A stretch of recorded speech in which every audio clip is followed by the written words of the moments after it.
Hello viewers, welcome back to my channel Basundhara's recipe. আজকে আমি আপনাদের সামনে আরও একটি রেসিপি নিয়ে হাজির হলাম। আমার আজকের রেসিপি হচ্ছে রাজহাঁসের মাংস রেসিপি। খুবই সহজভাবে আমি রেসিপিটি দেখিয়েছি। চলুন ভিউয়ার্স, রেসিপিতে চলে যাই। রেসিপির জন্য এখানে নিয়েছি 2 কেজি পরিমাণ রাজহাঁসের মাংস। এগুলোকে খুব ভালোভাবে ধুয়ে পরিষ্কার করে নিয়েছি চামড়া সহ। এখানে দিয়ে দিচ্ছি 2 টেবিল চামচ পরিমাণ আদা বাটা, 2 টেবিল চামচ পরিমাণ রসুন বাটা, 3 টেবিল চামচ পরিমাণ পেঁয়াজ বাটা। এখন দিয়ে দেবো শুকনো মশলা। এখানে দিয়েছি আমি 2 টেবিল চামচ পরিমাণ মরিচের গুঁড়ো, 1 টেবিল চামচ পরিমাণ হলুদের গুঁড়ো, 1 টেবিল চামচ পরিমাণ জিরার গুঁড়ো, 1 টেবিল চামচ পরিমাণ ধনিয়ার গুঁড়ো।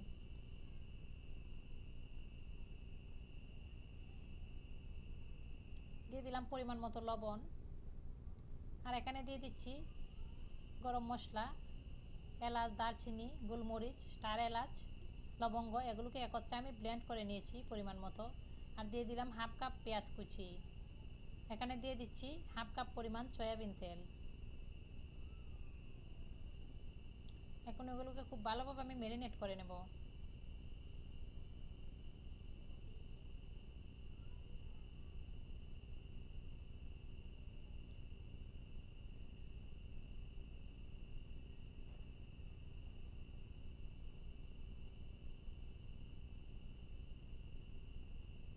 ম্যারিনেট করে নিয়েছি।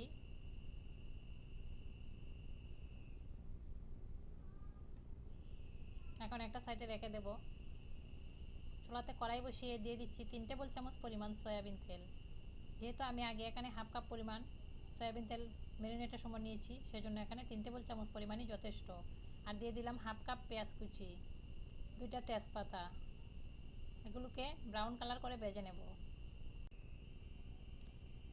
ব্রাউন কালার হয়ে এসেছে।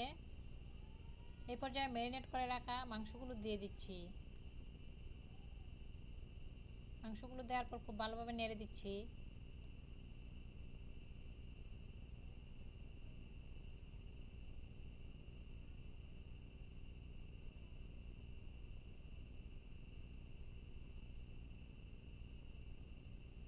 এখন চুলাটাকে হাই আঁচে রেখে ঢাকনা দিয়ে ঢেকে দিচ্ছি 10 মিনিটের জন্য।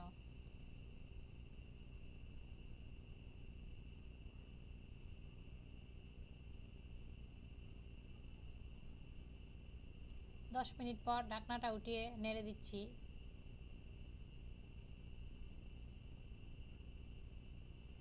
এই পর্যায়ে চুলাটাকে মিডিয়াম আঁচে দিয়ে দিয়েছি। ঢাকনা দিয়ে দিচ্ছি 10 মিনিটের জন্য।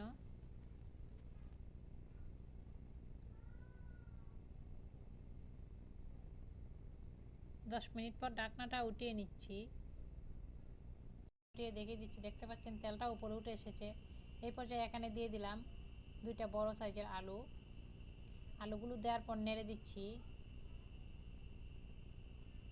নেড়ে আবারও ঢাকনা দিয়ে দিলাম 15 মিনিটের জন্য।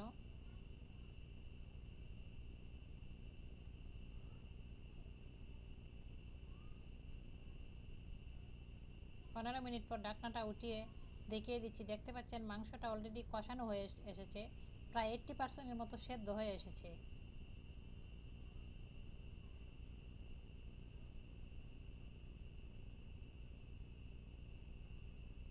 এখানে আমি জুল অ্যাড করে দিচ্ছি। এখানে 2 কাপ পরিমাণ গরম পানি দিয়ে দিয়েছি। আপনারা চাইলে এখানে ঠান্ডা পানি অ্যাড করতে পারেন, তবে ঠান্ডা পানি অ্যাড করলে আরও একটু বেশি অ্যাড করতে হবে। এই পর্যায়ে চুলাটাকে হাই আঁচে দিয়ে দেব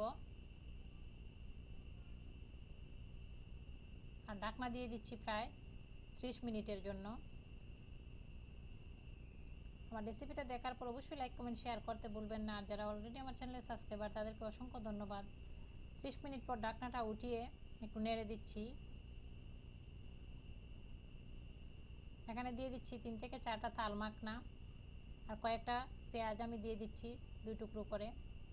আর এখানে দিয়ে দিচ্ছি জয়ফল জয়ত্রীর গুঁড়ো 1 চা চামচ পরিমাণ। জয়ফল জয়ত্রীর গুঁড়োটা দিলে মাংসে আলাদা একটা ফ্লেভার আসে।